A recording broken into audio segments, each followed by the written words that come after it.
బీసీలకు మరో 4 బాకీ, అక్కడ ఉన్నాయి 3 మరో 4 బాకీ. ఎట్లుంటే పరిస్థితి? ఇప్పటికీ దక్కినవి 3. కాంగ్రెస్ బీసీ లెక్క 42%.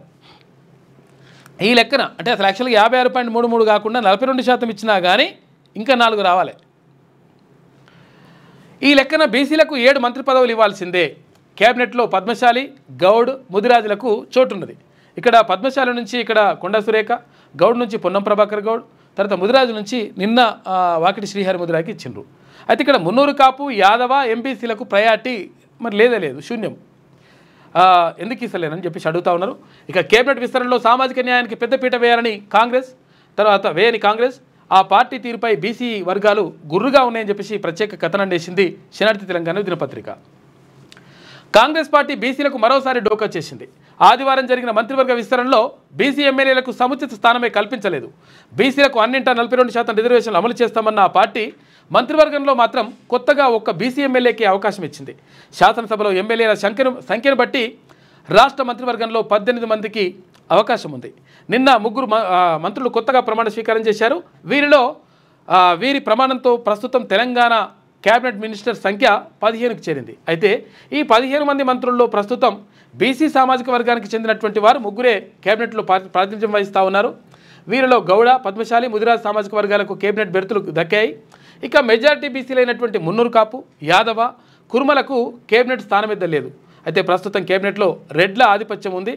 మంత్రివర్గ రథసారథి ఎలాగో ముఖ్యమంత్రి రేవంత్ రెడ్డినే. అయితే ఈయనకు తోడు మరో 3 మంత్రులు రెడ్లే ఉన్నారు. ఉత్తమ్ కుమార్ రెడ్డి, కోమటిరెడ్డి వెంకటరెడ్డి, పొంగురెడ్డి శ్రీనివాస్ రెడ్డి ఉన్నారు. అయితే ఈ సామాజిక వర్గం నుంచి కేబినెట్లో ప్రాతినిధ్యం వహిస్తూ ఉన్నారు. తెలంగాణలో రెడ్ల జనాభా దాదాపు 10 నుంచి 15 లక్షల దాకా ఉంటుందనేది అంచనా. అదే బీసీల జనాభా మాత్రం తెలంగాణ మొత్తం జనాభాలో 60% పైనే ఉంటుందని ప్రభుత్వ లెక్కలే చెబుతున్నాయి. అయితే ఇంతటి జనాభాను కలిగి ఉన్న బీసీ వర్గాలకు మంత్రివర్గంలో ప్రాధాన్యం దక్కింది కేవలం 2కి మాత్రమే. ఇందులో మొన్నటి వరకు కొండా సురేఖ, పొన్నం ప్రభాకర్ బీసీ వర్గాల నుంచి ఉండగా తాజాగా ముదిరాజ్ సామాజిక వర్గం నుంచి వాకటి శ్రీహరి చేరారు. అయితే రాష్ట్ర జనాభాలో 60% ఉన్న వారికి కేవలం 3 మంత్రి పదవులే దక్కడం విస్మయం కలిగిస్తోంది అని చెప్పేసి ఒక ప్రత్యేక కథనం వేసింది శనార్థి తెలంగాణ దినపత్రిక.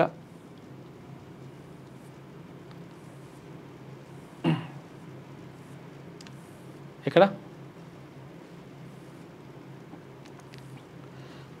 ఇక్కడ 4 బాకీ ఉన్నాయి.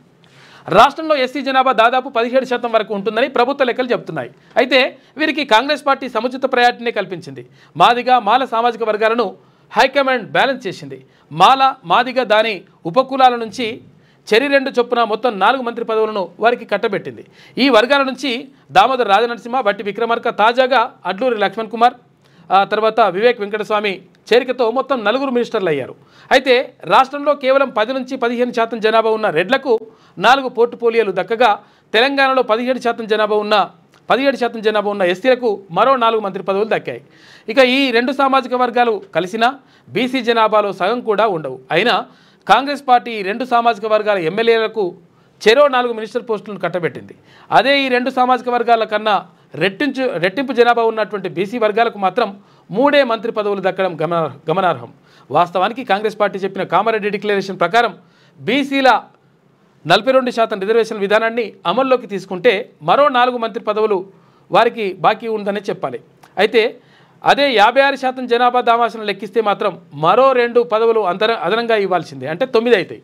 అయితే ఆది నుంచి బీసీలకు పెద్దపీట వేస్తామని, వారికి 42% కోటాను అమలు చేస్తామని చెబుతున్న కాంగ్రెస్ ఆచరణలో మాత్రం అస్సలు ఇంప్లిమెంట్ చేయకపోవడంపై ఆయా వర్గాలు నుంచి విమర్శలు వెల్లువెత్తా ఉన్నాయని చెప్పేసి అంటా ఉన్నారు. మరి ఏం చేస్తారో చూడాలి. ఇట్లున్నది పరిస్థితి. మేమిచ్చినాం అంటే బీసీలకు అన్యాయం చేసిండ్రు. ఇది కథ.